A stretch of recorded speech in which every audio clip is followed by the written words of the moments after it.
Hello दोस्तों, कैसे हैं आप लोग। क्लास 10 के बोर्ड एग्जाम के बाद बच्चा खुशियां भी नहीं मना पाता कि उसके ऊपर 11-12 नाम का पहाड़ टूट जाता है और उस दबे हुए बोझ में उससे पूछा जाता है कि आप साइंस, कॉमर्स या आर्ट्स तीनों में से कौन सी स्ट्रीम लोगे। तो आज की इस वीडियो में हम लोग इसी पहेली पे बात करने वाले हैं, मगर म्यूजिक के बाद। Please subscribe to my channel and press the bell icon.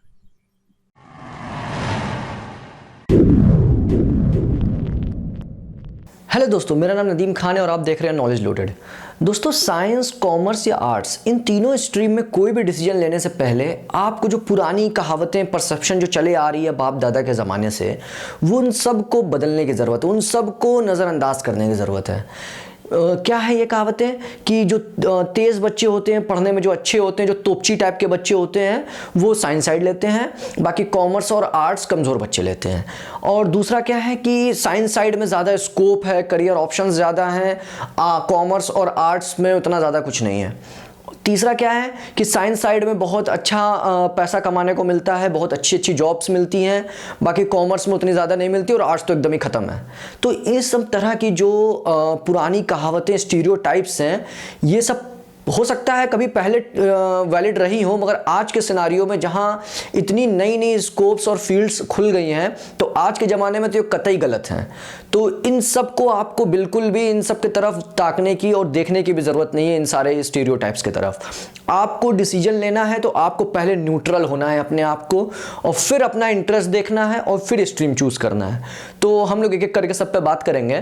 तो साइंस स्ट्रीम अगर कोई बच्चा सिर्फ इसलिए ऑप्ट कर रहा है कि उसने 10th में बहुत अच्छे नंबर पा के तोप मार लिया और इसलिए उसको साइंस लेना चाहिए, अगर वो ये सोच के कर रहा है तो वो गलत कर रहा है। क्योंकि 10th में जो आपने पढ़ा है वो आपने सिर्फ एक अंडे के बारे में पढ़ा है।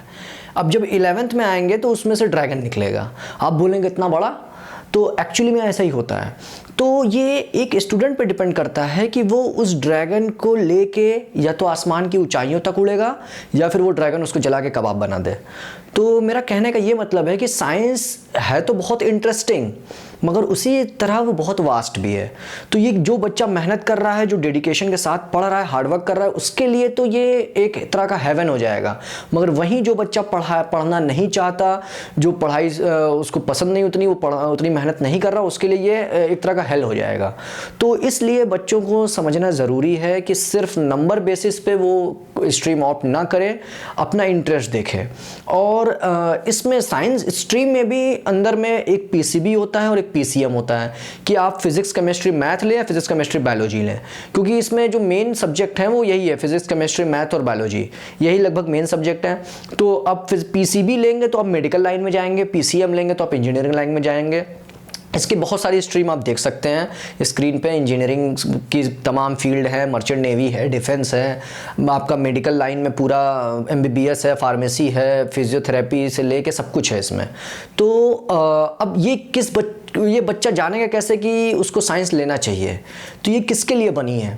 तो जनरली अगर कोई बच्चा ऐसा है कि उसको चीज़ें याद नहीं होती जब तक कि वो सॉल्व ना कर ले, जैसे कि मैथ्स का इक्वेशन है, जब तक वो सॉल्व ना कर ले उसको चीज़ें दिमाग में जाती ही नहीं है। इस तरह का अगर कोई बच्चा है, या कोई बच्चा बहुत ही इनोवेटिव आइडिया उसके दिमाग में पॉपअप होते रहते हैं, वो हर चीज़ के अंदर की मैकेनिज्म जानने का उसका मन करता है, जैसे कोई फ्रिज है या वॉशिंग मशीन हुई या सीलिंग फैन हो गया, एसी हो गई, कोई भी ऐसा इक्विपमेंट उसको मिला और उसको वो जानना चाहता है कि कैसे वर्क करता है, क्या इसका प्रिंसिपल है, ये सब अंदर की चीज़ें। जैसे नहीं वो 3 इडियट में रेंचो, उस टाइप का अगर कोई है कि हर चीज़ अंदर की जानने की उसको मर्जी है, तो उसके लिए वो साइंस के लिए में भी बना है।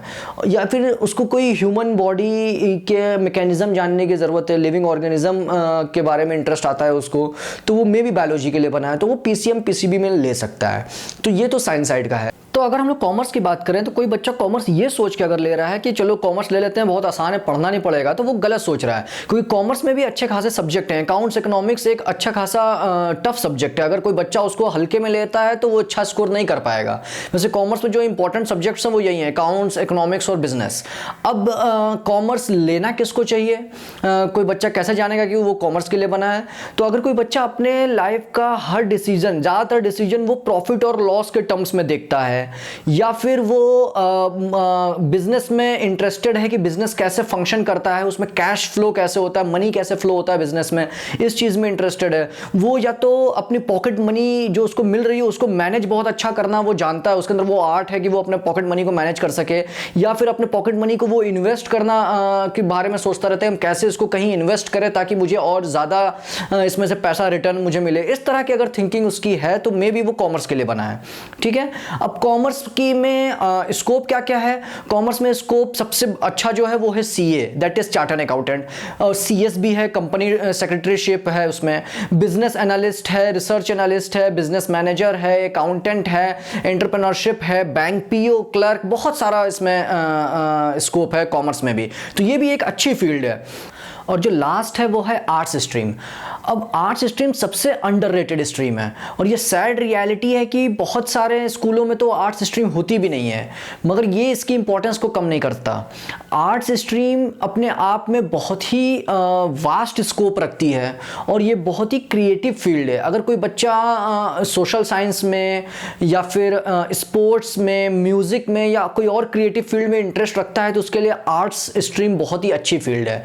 और ऐसा नहीं है कि जो कहावत चली आती है कि आर्ट्स स्ट्रीम लेने से कोई फ़ायदा नहीं है, ये सब पुराने पहले ज़माने में था। अब सिनारियो बिल्कुल चेंज हो चुका है। आर्ट्स स्ट्रीम का भी अच्छा खासा बहुत ही अच्छा स्कोप है। इसमें जो मेन सब्जेक्ट है वो है हिस्ट्री, ज्योग्राफी, आपका हो गया साइकोलॉजी, सोशोलॉजी, पॉलिटिकल साइंस, आपके बाकी लैंग्वेज हो गए इंग्लिश, हिंदी, संस्कृत।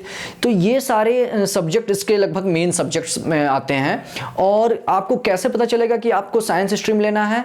तो अगर आपको ऐसा लगता है कि आप अपने फ्रेंड सर्कल में सबसे ज़्यादा क्रिएटिव हैं, आप अपने व्यूज़ बहुत अच्छे से एक्सप्रेस कर सकते हैं, basically you are a good orator, और या फिर आपको सोसाइटी में या अपने आसपास के सिनारियो में सोशल और पॉलिटिकल मैटर्स क्या चल रहे हैं उसमें आपको ज़्यादा इंटरेस्ट आता हो, या फिर आप को हिस्ट्री बहुत पसंद हो, हिस्टोरिकल इवेंट्स क्या क्या हो चुके हैं, हिस्टोरिकल प्लेसेस बहुत पसंद हो, तो ये सब अगर आपका इंटरेस्ट है तो मे बी आपके लिए आर्ट्स बहुत अच्छी है। और आर्ट्स का स्कोप कहाँ पे है? तो आर्ट्स के बाद आप जर्नलिज्म में जा सकते हैं, मास कम्युनिकेशन में जा सकते हैं, आप लॉ में जा सकते हैं, आप जो एनिमेशन एंड मल्टीमीडिया है, ग्राफिक डिज़ाइनर है, फिल्म प्रोड्यूसर, डायरेक्टर है, राइटर है, आप as a teaching as a profession ले सकते हैं। तो इसमें बहुत सारा स्ट्रीम इसमें भी आती है, और ये गुड बहुत ही अच्छी है आर्ट्स भी। ऐसे बहुत सारा एग्जाम्पल आपको मिलेगा जो कि सक्सेसफुल लोगों का, जिनका बैकग्राउंड आप देखेंगे तो वो आर्ट्स से हैं। और वहीं पे ऐसी बहुत सारी फील्ड है या जॉब अपॉर्चुनिटी है जहाँ पे आपसे स्ट्रीम पूछा ही नहीं जाता। मतलब आप चाहे साइंस के हो, चाहे कॉमर्स के हो, चाहे आर्ट्स के हो, आप इसमें अप्लाई कर सकते हैं। आप स्क्रीन पे देख सकते हैं ऐसी बहुत सारी फील्ड्स हैं। तो अब बेसिकली रियलिटी क्या है? रियलिटी ये है कि कोई भी स्ट्रीम किसी दूसरी स्ट्रीम से ना तो अच्छी है ना तो बुरी है। तीनों ही स्ट्रीम तीन पैरेलल रास्ते हैं। आप इसमें से किसी भी स्ट्रीम को चूज कर सकते हैं अपने इंटरेस्ट को देखते हुए। तो अल्टीमेटली ऐसा नहीं है कि आपने साइंस चूज कर लिया तो बहुत सक्सेसफुल बन गया, बहुत उछलने लगे कि भाई हम तो साइंस ले लिया, मेरी जिंदगी सफल हो गई। गलत है। अल्टीमेटली क्या मैटर करता है? आपका हार्डवर्क और आपका डेडिकेशन। तो कोई भी स्ट्रीम आप ले लें, चाहे कॉमर्स हो, चाहे साइंस हो, चाहे आर्ट्स हो, तीनों ही स्ट्रीम अच्छी हैं। आपको तीनों में अगर आप मेहनत करेंगे तो आप एक अच्छे पोजीशन पे अपने आप को पाएंगे इन फ्यूचर। तो आज की वीडियो में बस इतना ही, और उम्मीद करता हूं कि आपको ये वीडियो पसंद आई होगी। आप इसको लाइक करें, शेयर करें अपने दोस्तों में, और फ्यूचर के लिए भी तैयार रहें। मैं ऐसी बहुत सारी और भी वीडियो लाता रहूँगा। तब तक के लिए अलविदा।